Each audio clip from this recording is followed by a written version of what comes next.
Hola colegas, bienvenidos a un nuevo episodio de la serie de Educación Médica Continua del Colegio Mexicano de Especialistas en Ginecología y Obstetricia Comego. Yo soy el doctor José Luis Castro López y es un gusto acompañarlos el día de hoy. Hoy tenemos un tema fundamental en reproducción y en embarazo temprano: progesterona. Hablemos de los niveles, no de dosis. Para ello, hoy hemos invitado a un doctor, a un especialista, médico ginecobstetra y biólogo de la reproducción humana, quien tiene mucha experiencia en la utilización de progesterona. Es el doctor Pablo Díaz Espíndola, quien es de Monterrey. Pues básicamente lo hemos invitado para que nos resuelvan algunas dudas en relación a cuál sería lo ideal en relación a la progesterona. Hola Pablo, ¿cómo estás? Un gusto saludarte. Gracias, José Luis. Y igualmente un placer estar aquí con ustedes, junto con el colegio. La verdad que para mí es un honor y poder platicar sobre un tema que tú sabes que nunca tiene fin, ¿verdad? De esto vamos a estar hablando todo el tiempo con diferentes controversias y diferentes puntos de vista, pero abierto a comentar y platicar contigo lo que gusten. Claro que sí. Como decíamos anteriormente, pues la progesterona se ha utilizado por mucho tiempo en medicina reproductiva y también en embarazo. ¿Nos podrías hacer un breve resumen de qué indicaciones tenemos hoy en día para la progesterona? Totalmente, José Luis. Bueno, pues la progesterona es una molécula súper importante que es derivada principalmente del cuerpo lúteo, este órgano transitorio que a pesar o aparte de producir progesterona, pues puede producir algunas otras moléculas. Sin embargo, siempre seguirá siendo la progesterona como la número uno dentro de sus funciones. Y claro, está ligada a diferentes fases, como bien lo decías.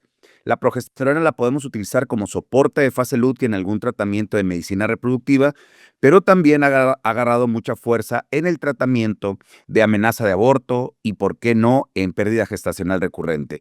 Y en la actualidad, durante otra parte del embarazo que ha generado bastante polémica y bastante utilidad, es en la prevención de partos prematuros. Entonces, creo que es una molécula que tiene mucho de qué hablar. Creo que en los dos puntos más importantes que vamos a platicar este día. Claro que sí. Antes de pasar a esos puntos, a mí me gustaría que nos expliques cuál sería la vía más adecuada para la utilización de la progesterona y por qué. Perfecto. La progesterona micronizada, principalmente, la vía más adecuada es la vía endovaginal. Es una vía muy segura, es una vía que obviamente no tiene problema de paso hepático, la cual se absorbe muy bien por la mucosa vaginal y que genera un efecto directo endometrial, que es donde nosotros queremos tener el mejor resultado. Si utilizamos algún tipo de progesterona por otra vía que no fuera la vaginal, pues podemos tener el riesgo de un primer paso hepático y posteriormente, pues obviamente las condiciones propias de una progesterona parenteral, que pudiera ser el dolor y el paso a todo el torrente sanguíneo antes de llegar al endometrio. Entonces, básicamente y anatómicamente, la vía endovaginal en la actualidad sigue siendo la mejor forma de poder administrar progesterona. Básicamente hablando en cuestión de tratamientos de infertilidad, tanto de baja complejidad como de alta complejidad, ¿qué dosis son las que recomiendas? ¿Qué tan importante es la dosis en relación a los niveles tanto séricos como a nivel de tejido endometrial que nosotros podemos tener? ¿Tú qué opinas al respecto y en qué casos lo utilizas y en qué casos no lo recomiendas? La gran ventaja, José Luis, de los tratamientos de reproducción asistida es que podemos tener el mejor modelo de estudio. O sea, es un estudio casi perfecto donde podemos evaluar, dependiendo el tipo de tratamiento que hagamos, el efecto que puede generar la progesterona.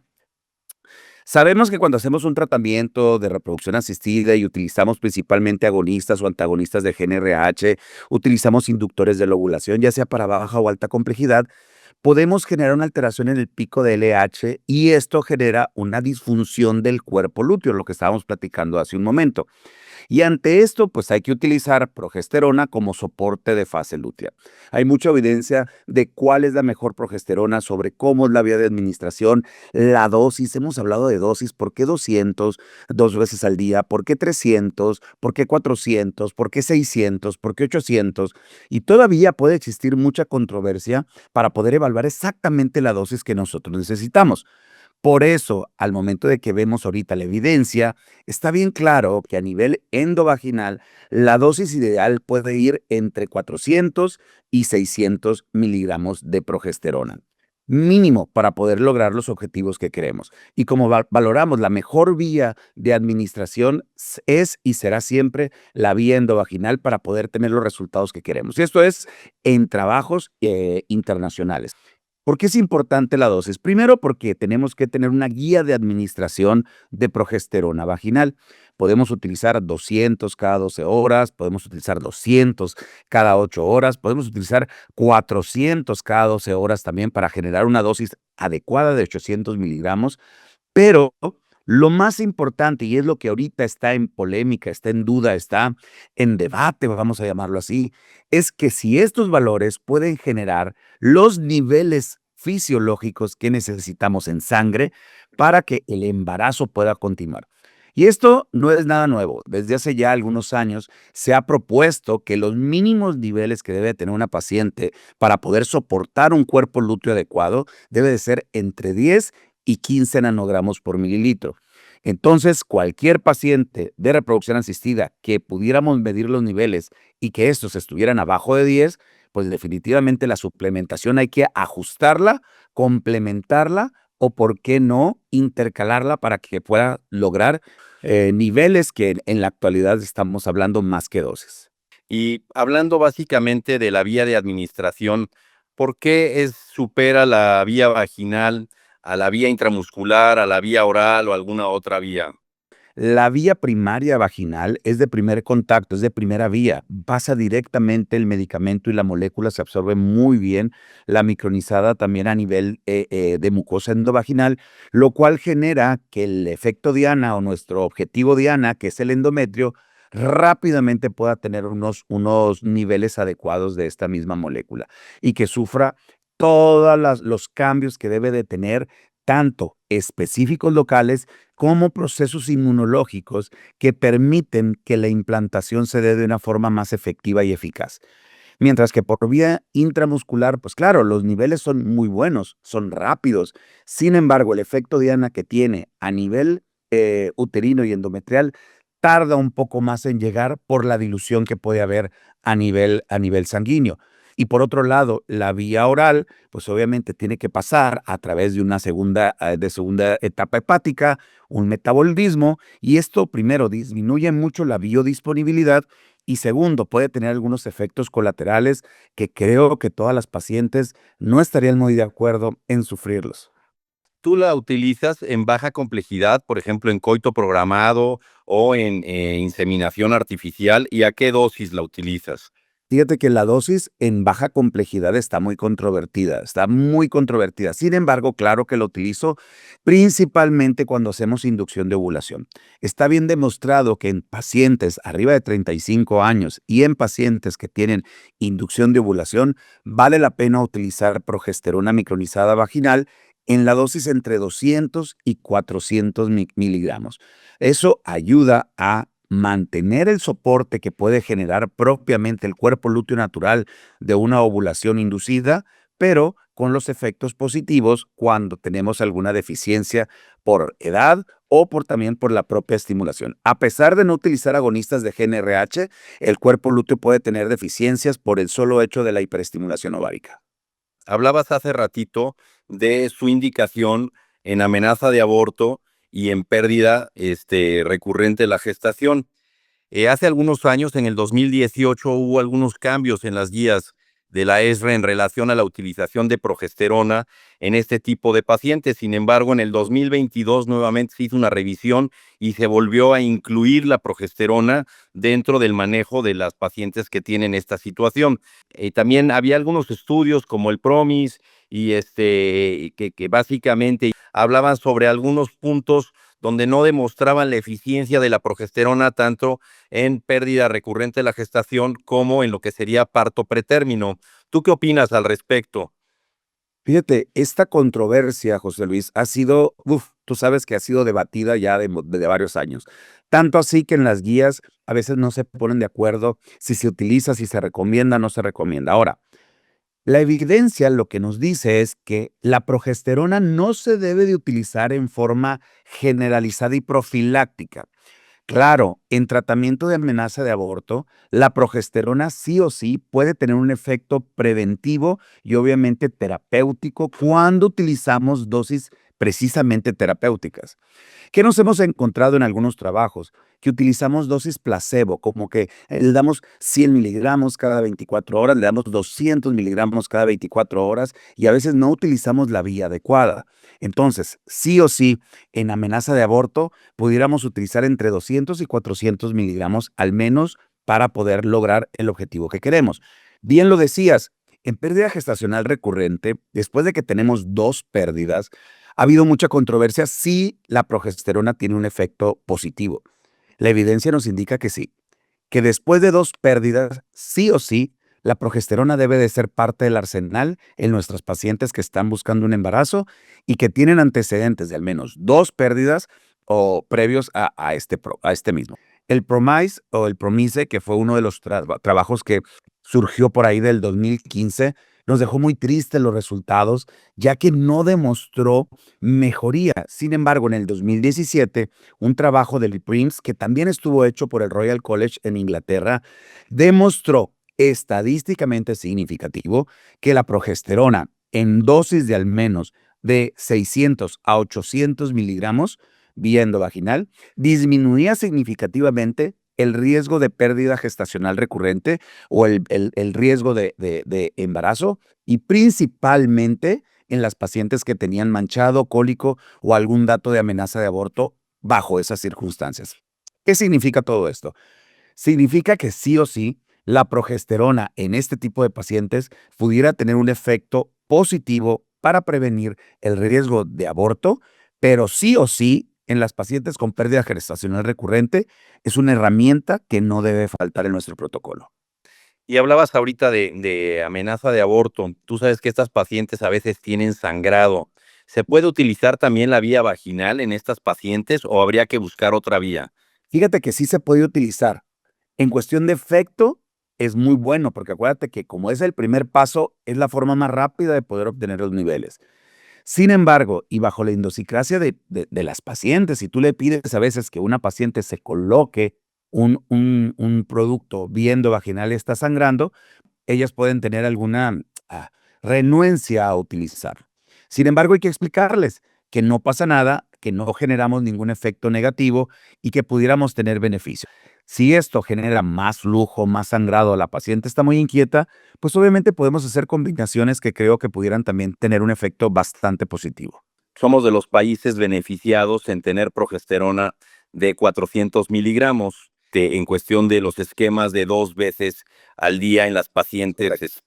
¿Qué opinas al respecto o prefieres mejor utilizar dosis de 200 miligramos variado? La verdad es que la evidencia está muy clara. La dosis de 400 miligramos, utilizándola 2 veces al día cuando tenemos riesgo de amenaza de aborto o de abortos en repetición, no hay duda que es la dosis ideal. Ahora, sí hay pacientes que obviamente les puede generar algún efecto secundario que debemos de tener considerado, como flujo vaginal, que es muy común, pero cuando ya llegamos a un efecto negativo, pues obviamente esto hay que buscar otra opción o una combinación de los mismos. Yo creo que la dosis única de 400 miligramos cada 12 horas es una de las mejores dosis que podemos encontrar. Anteriormente se utilizaban 200 miligramos cada 8 horas o 3 veces al día, que eso a la paciente le generaba un poquito de incomodidad el estar utilizando la progesterona en esas dosis, por lo que el tener una opción de poderlo utilizar 2 veces al día, pues creo que sería excelente. En la mañana, porque es muy común que nos digan, oye, ¿y cuánto tiempo debo de quedarme acostada? ¿O cuánto tiempo debo de esperar antes de volver a hacer mi vida normal? Con 15 minutos que la paciente esté en reposo, es suficiente para que el efecto de la progesterona se lleve a cabo a nivel vaginal. Posteriormente, la paciente se puede levantar, puede tomar un baño si ella gusta y hacer su vida lo más normal posible. Y en la noche, pues se recomienda antes de dormir para que el efecto sea lo más completo posible. Y como sabemos, pues todo esto es controversial en algunos puntos. Así es. Y uno de los puntos más controversiales es cuándo debemos suspenderla y si debemos de suspenderla en forma paulatina o en una forma directa ya suspenderlo. ¿Cuándo debemos suspenderla y cómo hay que suspenderla? Que la evidencia, hablando de la función o del paso de la función del cuerpo lúteo a la función placentaria, se da más o menos entre las semanas 7, 8, 9, 10 u 11 del embarazo. Y aquí es donde viene la controversia. Si yo se la quito previamente, la paciente puede tener riesgos de manchado, spotting, cólico o hasta sangrado. Entonces, si iniciamos la progesterona, la mayoría de los artículos, de la evidencia que existe ahorita, se recomienda máximo hasta la semana 12, salvo, ojo, que esto es muy importante, que la longitud cervical de nuestro embarazo pudiera estar comprometida a niveles menores de 2.5 centímetros y que esto conllevara un tratamiento a largo plazo, pero generado más por el efecto del cervix que por un efecto propio de implantación o de soporte de fase lútea. Entonces sí es importante el diferenciar esas dos indicaciones, pero hoy por hoy, después de la semana 12, no hubiera necesidad fisiológicamente de la utilización de progesterona, considerando que la placenta ya tomó control. Obviamente, si hay signos, hay síntomas o la paciente tiene antecedentes de pérdidas, pues el efecto inmunológico que puede tener la progesterona nos puede ayudar a mantener ese embarazo durante el resto. Y no pasa nada si nosotros continuamos con embarazo hasta la semana 34, sin ningún problema. Muy bien, pues Pablo, hemos llegado al final. Quería preguntarte, ya para terminar, ¿qué puntos tú consideras que son básicos que nosotros como ginecobstetras y especialistas en reproducción tenemos que saber en relación a la progesterona? Me encantaría que nos lleváramos 3 puntitos muy claves que creo que todos en nuestra práctica clínica debemos de considerar.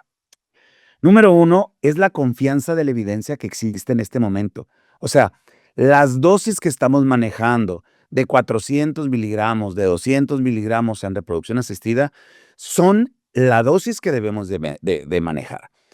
Ya sea 200 miligramos cada 8 horas, 400 miligramos 2 veces al día, que es la que yo recomendaría, creo que es suficiente en un tratamiento de reproducción asistida, siempre y cuando nuestros niveles pudieran estar arriba de 10 nanogramos, que en la mayoría de las pacientes se logra. Punto número 2, obviamente la precisión en la indicación. El poder lograr un embarazo en pacientes que han tenido dificultades, ya sea por no lograrlo como pacientes con infertilidad, cómo lograrlo y tener pérdidas como nuestras pacientes con pérdida gestacional recurrente o pérdida recurrente de la gestación, el tener la confianza de que 400 miligramos en la mañana y 400 miligramos en la noche es el soporte que nos ha dado la evidencia para poder mejorar o disminuir el riesgo de pérdidas o de abortos tempranos. Y por último, estamos comprendiendo el mecanismo que genera la progesterona en sus dos fases. La primera, en la cuestión endometrial, en el efecto endometrial propio. La segunda, en el efecto inmunológico que genera la progesterona durante todo el embarazo. Por eso es importante en algunos casos, muy seleccionados, el evaluar las dosis y que nos permita que estos niveles que nosotros estamos sugiriendo sean continuos, presentes y que nos disminuyan los riesgos, como les comentaba, de tener una pérdida. No hay cosa más difícil, y tú lo sabes, José Luis, y todos nuestros colegas del colegio y que nos están escuchando, que el tener una pérdida de un embarazo son de las cosas que las pacientes sufren mucho y a veces se minimiza, ¿eh? Es decir, no te preocupes, te vas a volver a embarazar. No, cada pérdida que tiene una paciente, primeramente es un dolor muy grande y segundo, es una desilusión para poder seguir adelante. Entonces, estos 3 puntos nos los llevamos al consultorio. No hay que tener pendiente, la evidencia es muy robusta y que obviamente estamos atentos a lo que cada uno de nuestros colegas nos pueda considerar. Pues muchas gracias, Pablo. A nombre de Comego te agradecemos muchísimo el estar aquí con nosotros. Agradecemos toda tu información. Y bueno, pues los invitamos a escuchar los demás episodios que se están generando en esta serie de educación médica continua. Yo soy el doctor José Luis Castro López y agradecemos mucho al doctor Pablo Díaz Espíndola su participación el día de hoy y muchas gracias. Un abrazo. Muchas gracias, José Luis. Un abrazo a todos.